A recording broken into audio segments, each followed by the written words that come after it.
রাজ্যে এখানে ওখানে চলছে জনজাগরণ, রাস্তায় নামছেন সাধারণ মানুষ, আম জনতা। আমাদের সঙ্গে রয়েছেন মদন মিত্র, শাসক দলের বিধায়ক। মদনদা, 29টি আসন নিয়ে আপনারা লোকসভায় ভালো ব্যাপক রেজাল্ট করেছিলেন, তার কয়েকদিনের মধ্যে রাস্তায় এত মানুষের ভিড়, কোথাও কি সমস্যা হচ্ছে দলে?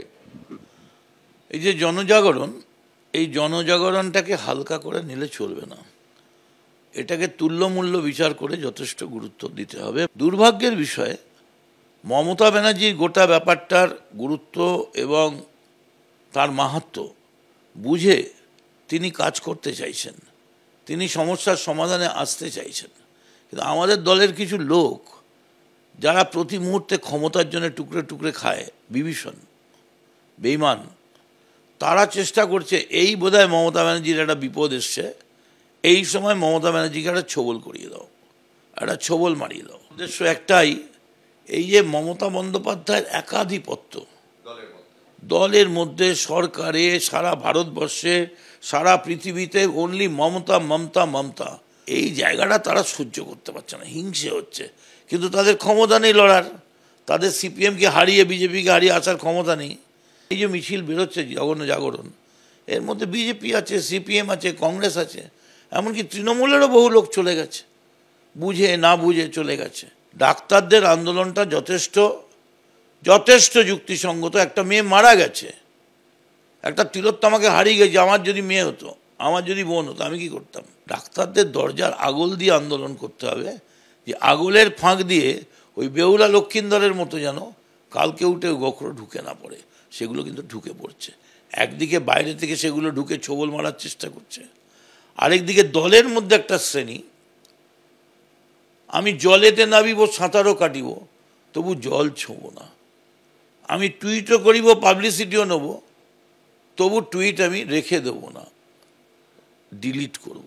আমি মদন মিত্র, আমি এসব করি না, আমি টুইট করি না, করলে ডিলিট করি না। সেই মমতার ক্ষমতায় ঈর্ষান্বিত হয়ে কেউ যদি বলে আমার একটু শরীরটা খারাপ, মনটা ভালো নেই, যাচ্ছি না, কেউ যদি বলে আমার মান হয়েছে, আমার মান ভাঙাবো, কেউ যদি বলে আমার বয়স হয়েছে, আমার বয়সে একটা হুইল চেয়ার দাও, যদি তখন বলে আপনাকে একটা রেল বা অল ইন্ডিয়ার কোনো কোল বোর্ড থেকে সরিয়ে দেবো, একটু আপনি অসুস্থ আছেন, না না কিচ্ছু দরকার নেই, আমি পুরো সুস্থ, খুব তাড়াতাড়ি এই বিভীষণদের শনাক্তকরণ হয়ে যাবে। এই বিভীষণরা কারা? আপনার দলের মধ্যেই আছে, আপনারা চিহ্নিত করতে পারছেন না? দেখুন, মহাভারতে তো এতে রামায়ণে একটা বিভীষণ ছিল, এই একটা বিভীষণই রাস্তা পেছন দিকটা দেখিয়ে দিয়েছিল। এখানে অনেকগুলো বিভীষণ, একটাকে দেখালে বাকিগুলো চালাকি করে মুখ লুকিয়ে পড়বে।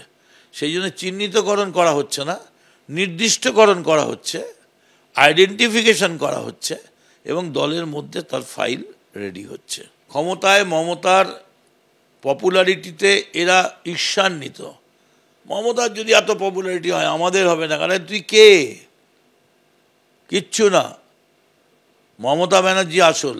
তারা জানে এই সময় ঘোলা জলে খেলো, একদিকে শাসকের সঙ্গে আছি বলে তার পাওয়ারটা এনজয় করো, আরেকদিকে উল্টো দিকে যারা লড়াই করছে তাদের সঙ্গে একটু তলায় তলায় রাতের অন্ধকারে বন্ধুত্ব করে একটু তাদের সঙ্গে বসে হুঁকো খাও, যাতে মার হলে পাল্টা হলে তারা যেন নিজেরা নন্দলালের মতো বাহবা বাহবা নন্দলাল নিজের প্রাণটুকু নিয়ে নিজের শান্তিতে নিজের পরিবারকে নিয়ে বাঁচতে পারে।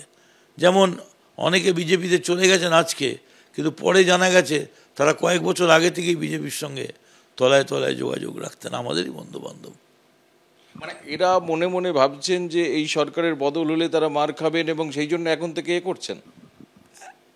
ভয়ে ভীত এরা ইঁদুর, জাহাজ ডুবছে মনে করলে ইঁদুরগুলো সবার আগে লাফ দিয়ে পালায়, সেরকম কিছু ইঁদুর আছে। মমতা ব্যানার্জি যদি রণংদেহী মূর্তিতে রাস্তায় নামেন, এই ইঁদুরগুলো কোথায় পালিয়ে যাবে খুঁজেই পাওয়া যাবে না, ট্র্যাপড হয়ে যাবে।